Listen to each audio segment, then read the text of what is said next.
So far on the podcast, we've talked obviously a lot about vision, journey, culture, and result, but we've never really defined the terms healthy and effective. In this episode, we're going to dig into how can you use this new paradigm, this new framework to assess the health and effectiveness of your organization. Make work not suck. Our podcast that talks about exactly that. Our process, vision, journey, culture, and results. We present real-world business solutions that make the difference. Our goal is to make work not suck.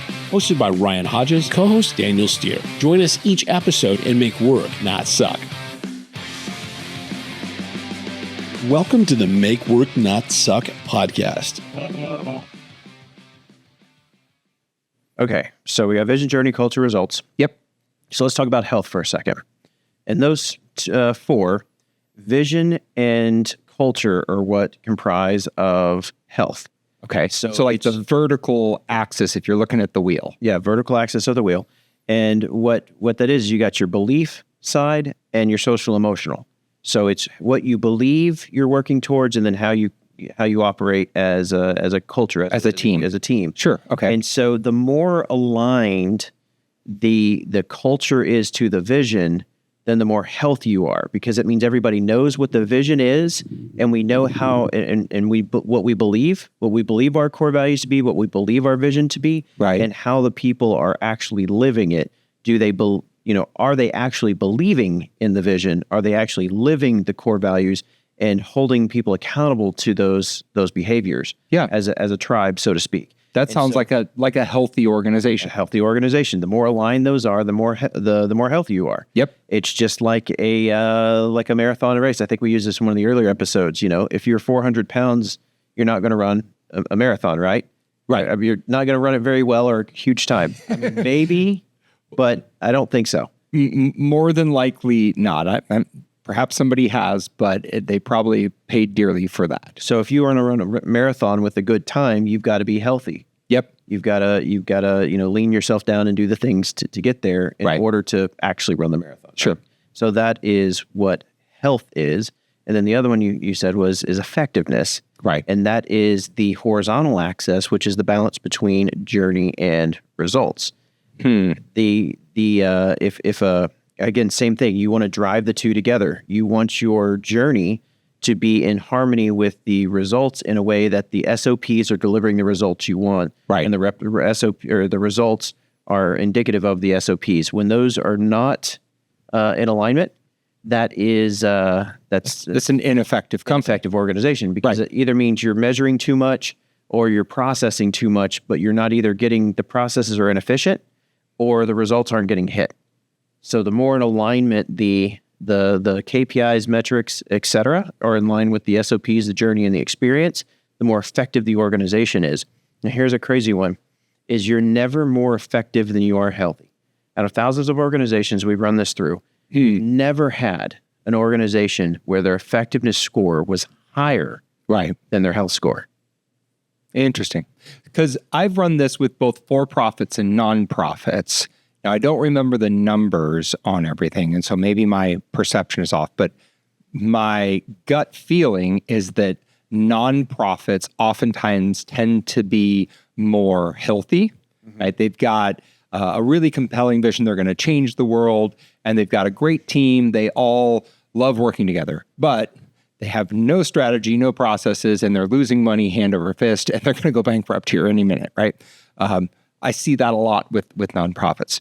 And then with for-profits, I tend to see the inverse, right? They're more effective than they are healthy, where they've got a lot of processes, they're making a ton of money, but they have no idea why, and they hate working together, but they're at least making a lot of money, right? And so they're more effective. Now, that's what my gut says, but how does that square with your experience and with the math that you've done? So in your example where they're more effective, it's not that they're more effective. Okay. It's actually more that they're more result driven. Oh, okay. And so that doesn't mean they're healthier. It just means they're really good at what I'd say pedaling in first gear. If you think about the average, that's tough. Yeah. Mountain bike, right? Yep. Usually you got 2 or 3 gears in the front, and you've got 7, 8, 9 gears in the back. Let's just say more.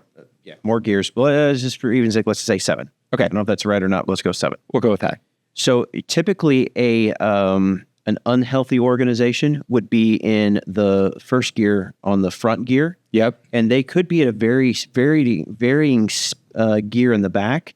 But typically, the only way for them to overcome that obstacle is just to pedal faster. Just pedal harder. Yep. Yep.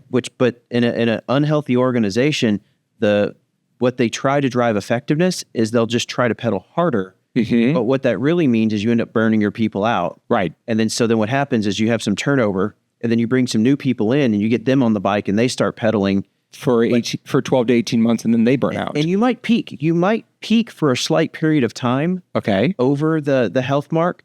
But I've never seen an organization out of thousands. I think if we have hundreds of thousands of data points, thousands of companies have gone through this.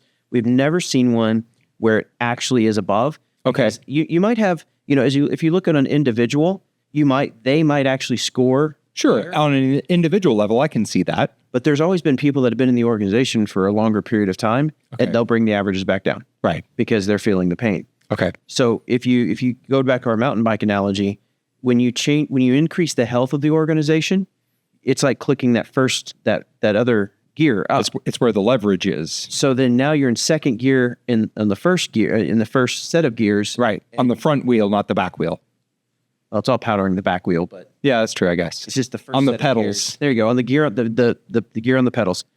And then on the back, you might actually be at a lower gear, but you've got more room to ramp up.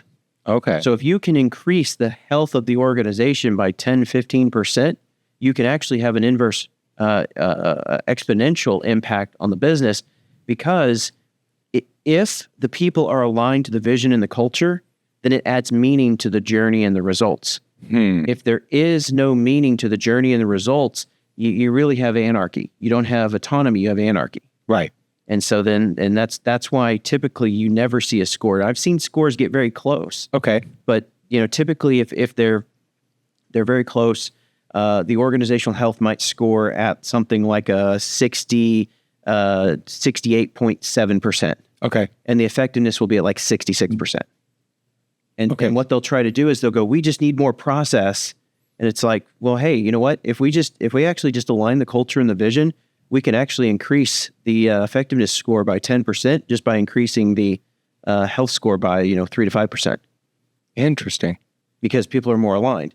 Right. And you're actually not doing, what you'll end up doing is you'll have less KPIs and less processes because people are more aligned to the culture, because you're not compensating for it. When you compensate for the health, all you're doing is putting Band-Aids on the symptom. What I think I hear you saying is that if you didn't know where you were in an organization in terms of like your health and effectiveness of the organization, you would say that there's more leverage, that it would be more valuable to put effort into improving the health of your organization than putting effort into improving the effectiveness of your organization. Did I hear that right? Yeah, but I'm going to throw another variable in there. Nice, because it wasn't complicated enough. Good. Go for it. Simple. It's simplify. Go for it. So really, when you're looking at this, if your health is, let's say, 85%. Okay. That's pretty good. It's pretty good. You're hitting B plus. Yeah. Working towards an A. And if your effectiveness was, let's say, 42%, yikes. It's pretty simple which one you want to focus on. Yeah. Yeah. Your health is doing good. That's probably closer to a nonprofit, like you said. They're very healthy. They've got high degree of alignment, but not really sure what we're doing here. I haven't seen those scores in an organization, but let's just roll with it. Okay. It would be pretty obvious in that case, like let's go ahead and work on our effectiveness because we're pretty decent on health. If they're neck and neck and they're below a 70%, okay, we're definitely going to work on health. But here's the key before that is we also measure alignment to the problem. Ooh, say more about alignment. Okay, so what does that mean? Let's say we've got let's say on our health problem. Okay. And I've seen this in organizations where they'll score the health really low in the sense of there's either a disconnect between they don't understand the vision or the purpose of the organization, or they don't, the core values are not connecting. So, we just don't live the core values, whatever one it may be that's throwing health out of alignment.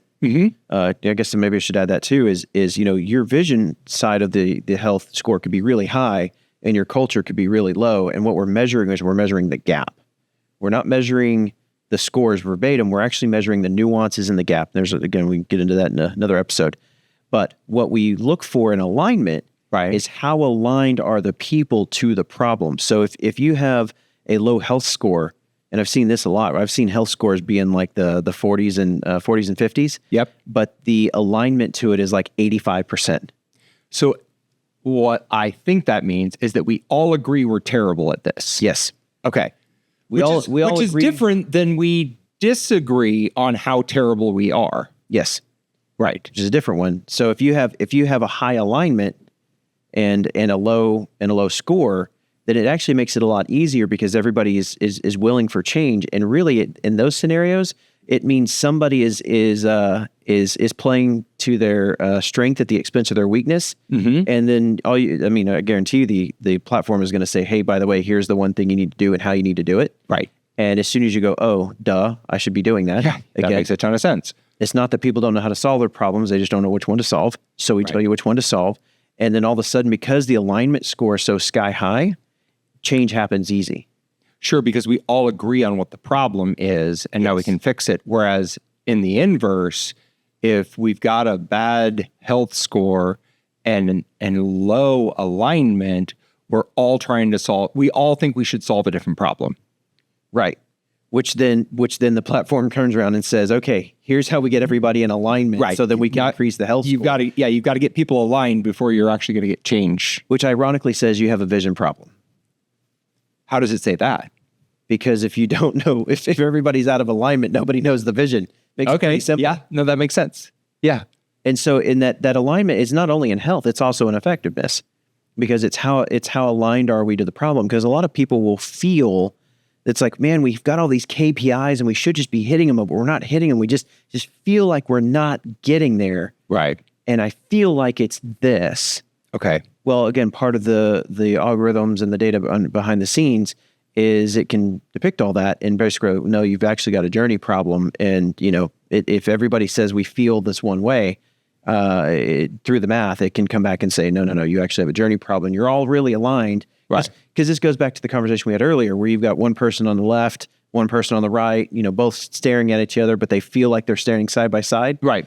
We can turn around and go, no, you really are on the same page, and here's why. Mm-hmm. Because everything's presented back into the paradigm of the person that is reading the information. Oh, okay. So that's interesting. So there's health, effectiveness, and alignment. Yep. And then ultimately you get a top line score of where are you overall. And so the health, effectiveness, and the alignment all play into the overall score. And of course, just from that, we can actually pinpoint exactly the thing that needs to happen in the organization. When you run what we call the org analyzer through a business from the top down, there's a lot of data behind it. You can drill into it. You get all this really cool stuff. But just on the top line, just by looking at this one dashboard, which at some point we got to put on the screen, Probably should. I can pinpoint the exact problem the business needs to solve first. Mm-hmm. And I've yet to, in the hundreds of times I've consulted with these companies doing this, and in the thousands of instances we've done this on, I've never seen a business not improve by fixing that one thing first at an exponential return. Wow. Not just we increase profit 2 or 3%, but when you go back, especially when you look over time, you can actually see the definitive part where the growth scale actually starts to curve. And we're talking, employee engagement scores going up. We're talking about CSAT scores with the customers going up, profitability going up, expenses going down.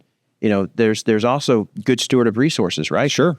The more people are aligned to the vision, the more people are aligned in the culture and the processes, you'll actually decrease. Yeah, you waste less time and energy. You waste and less. resources. Yeah. Right. Yeah, it's less wasteful. All right, so we've talked about what happens when you're not healthy and effective. Do you have a word, totally throwing a curveball at you, do you have a word to describe what's an organization that is healthy and effective?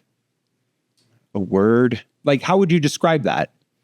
Well, awesome. In the tech world, we like to call those unicorns. Okay. But I think those are accidental. And, really? And I think you can actually create a unicorn. Again, you have to have a good product. Don't get me wrong. You can't. Well, sure. The product plays into it. But I mean, that's the ideal, perfect company. But but even independent of the product or service that they offer, like if a company has a clear vision, a healthy culture, clearly defined processes, journey, SOPs, and they're measuring the right things. Now, again, nobody's perfect, but if somebody's scoring above 85, above 90%, like, do you have a word that you would use to describe a company like that? Freaking awesome. There you go. That's good. I mean, that's world class. Okay. I like that. I mean, that's the cream of the crop. That's what we're all striving for. That's world class. That is actually making an impact on the world. And not every business has a world changing, purpose, right? Right. A lot of organizations will have, they just want to better their community. Sure. Or, direct influence on a particular thing. Organizations that have all that in balance, not only is that world class and they're really making an impact, they're making that they're living their purpose, and they're probably changing the world for the better in whatever world that may be, whether it's their community, their state, their country, or the world itself. But they are driving that impact. They're profitable. Their people are happy. Their customers are happy. It's world class. All right, I've got a different take on it for you. Okay. So I'm going to be speaking at an event in a couple weeks to several executives. And the theme of the talk that I'm giving is around resilience. Because when your vision, journey, culture, and results are not in sync with each other, you are not resilient. Something. You're talking about longevity. So you can think about it a couple ways. Longevity would be one way, right? But when the market changes, you are not prepared for it. Oh, exactly. Right? Like your foundation has cracks in it, and under enough pressure, you're going to have a really bad problem. And under a low amount of pressure, you can probably handle some cracks, right? But if you really want to push to that next level, whatever that next level is for you, you've got to strengthen that foundation. You got to get those 4 pieces to really play well together, and they've got to be tightly aligned to handle the pressure that comes from moving to the next level. I like that you said the word resilience, and I think a lot of people, I'll use the buzzword. Okay. Future-proof. Oh yeah, that's a hot term right now. So if you want to future-proof your organization, right, it is being that world-class in doing that, because if you're in tune to that, as soon as a dynamic variable hits, whether it be, you're in a hurricane zone, right, or COVID, so quiet quitting, whatever is going on in the world, it allows you to change very rapidly. And of course, when your KPIs and your processes are in balance and those KPIs start to show a falter, right, and you instantly go back to the vision, and then you go, okay, what do we need to course correct here? Are we, is our ICP changed? There was an organization years ago, there was just a change in law, and all of a sudden there was high demand for their product. Right. And so were they ready for it? They were. Good. They capitalized. Awesome. And it's one of those, because they were in a more resilient, now I think in some degree they got lucky, but they kind of naturally fell into this by accident. Because I've seen that happen with companies where something happens, they close a super big deal, legislation falls in their direction, and they're not prepared. Yep. And it crushes them. Yep. Because they don't have the health and effectiveness they need to scale to what the market is asking from them. Well, because they were prepared for it, right, and were looking for it and riding on it, they were able to adapt to it quickly and capitalize. Okay. Versus what you're saying is sometimes it's probably the other way. Is people will enter the market when policies and terms are favorable, mm-hmm. and then what happens when change in regime and the policy goes away, and that was their product. Right. And now they've got no company because they didn't really have a true vision. They were driving to results, taking advantage of a policy that could or could not go away. Right. It's really easy to swim downstream and think that you're a strong swimmer. Right. You only really know when you turn around and start swimming upstream. So yeah, I think to use the word you use, resilient, is this definitely helps organizations be resilient, especially when you run the analyzer on a quarterly basis. Right. You're constantly checking the organization and looking for those improvements. And because you're aware of it, as soon as market condition changes or whatever it is, you adapt quickly. Yeah. So last thought that I'll share, and I want to get your feedback on this. I've told a couple of clients over the years that health is a function of vision. Mm-hmm. And so I use like an athletic analogy, right? Or a physical health and fitness analogy. If somebody was to look at me and I would say, am I healthy? Well, you can't really answer that question without context, right? Am I healthy for a, middle-aged dad bod? Yeah, I guess. Am I healthy enough to win an Olympic gold medal? No, absolutely not. Right. So what's your vision? Is your vision to just not be embarrassed when you go to the neighborhood pool this weekend? Or is your vision to be an Olympic athlete? If I don't want to be embarrassed when I go to the pool this weekend, then maybe I'm in an okay place, right? My health is sufficient for my vision. But if I want to win a gold medal, my health is woefully insufficient for that vision. And so one of the ways I've challenged a lot of my clients is to think your health is not an objective measure. Your health is really a function of your vision. Are you healthy enough to achieve your vision? What do you think? You agree? Disagree? I totally agree. And I think you should constantly be challenging that. And yeah, are you healthy enough to achieve your vision? I think that's subjective. Sure. So, I mean, that's subjective to what is the vision. Is it a world-changing vision, like you said, like the dad bod at the local pool, or is it the winning Olympic medal? I think that same analogy applies. Are you trying to be are you trying to grow the business just local enough to be a lifestyle and help your local community? Yeah. Or are you growing it to actually, change the world? I think that's really interesting because I was kind of dogging myself for the dad bod at the local pool, but maybe somebody just wants to build a lifestyle business, and that's okay. Like, there's nothing wrong with that. You probably don't need world-class levels of health for a mom and pop lifestyle business. Mm-hmm. Like, it's kind of not what you need. But if you want to make a dent in the universe, the way Steve Jobs would call it, you probably need that upper echelon of health and effectiveness to be able to make that change and make that impact. It's interesting because it's I always love timing of things. Okay. So when I was over in Eastern Europe a few weeks back, I met a gentleman. I met an Australian in Serbia. Naturally. Totally. But what was interesting is he has a lifestyle business. Okay. And it allows him and his wife to just travel around Europe.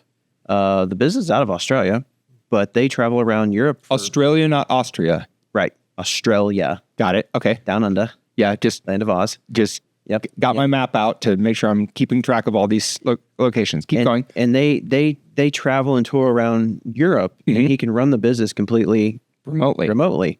And it's not that he gets up and works, as a digital nomad. He's built the business. He's built the business to be a lifestyle like that. But what's really, really, really cool is because he had a vision of what he wanted. I don't want to work harder than I have to. Sure. I don't want my people to work harder than they have to. If they have to work more than, what does he say, 30, 35 hours? I can't remember the exact number, but it was less than 40. Okay. By design. Hours. Yeah. And he says, if I have that and my people align with that, then what does that mean? We have to have these processes, these SOPs. And he's got this entire journey method of just automating everything he possibly can to produce the results to have that he needs to live the lifestyle. Right. So it sounds like it's a pretty healthy and effective business. Very healthy and effective. Okay. Very, very. And it's a lifestyle business. It's but it's not going to be $100 million business. No. I mean, somebody could try to turn it into that if they wanted to. Sure. But it's achieving the vision he has. It's making the revenue. It's several $1 million a year. Great. Good staff of a handful of people. Okay. And it's producing awesome results. And it's everything about it, the experience for the employees, the experience for the customers, the experience for everything was built with a vision in mind to meet an expectation, held to a culture to deliver the results. All right. So I'm going to throw this in reverse. If it sounds like this guy is almost more healthy and effective than he needs to be to achieve his vision, right? His people aren't killing themselves to hit that revenue number, whatever that is, right? Mm-hmm. And so does does the inverse hold true? Like if you're more healthy and effective than your vision requires, that creates space. It creates margin, right? Your people are working 30 hours a week instead of 50 hours a week. Does that inverse also hold true? If you are not healthy enough to achieve your vision, you're overworking your people. Oh, 1,000%. Because I've never had that thought before until you shared that story. And I was like, I'm wondering if you're more healthy than your vision needs, you create margin for yourself. Maybe not financial margin, although maybe, but you just create space and margin. But if you're not healthy enough, then you're burning into your margins, whether those are time, people, financial, to compensate for the fact that you're not healthy enough. 1,000%. I mean, wow. And I'm pretty sure he pays a premium on his people. Well, sure, because he can afford to. I don't remember the exact ranges and stuff from the conversation, but his people are very well paid. Right. And they work less because they've optimized because everybody's aligned to the vision and the culture. Mm-hmm. So they know how to operate the journey and the results to keep it in harmony, balance. And so, when you have... It almost feels like a health and effectiveness tax. It is. Oh, right. That's a great... Yeah. It's... Because like you think about somebody who wants to go run a marathon and somebody who is highly trained for it. They're like very prepared. They can go out and run a marathon and then, go do whatever they want the next day. And then I think about those people I've known who want to run a marathon. They don't train properly for it. They go out and force themselves through it. They're not healthy and effective enough for their vision. And they end up in the hospital for a couple of days, right? Because then they're paying for it.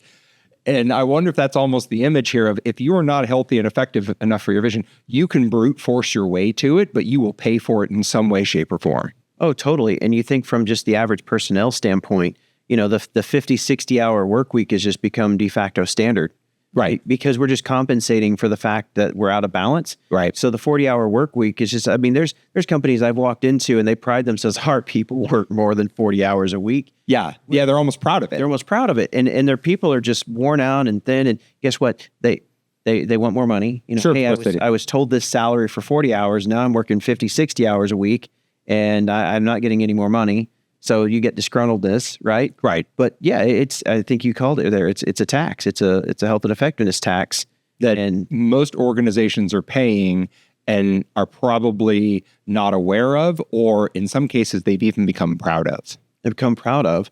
And then that becomes a metric of false success. You're right, a badge of honor. Yeah.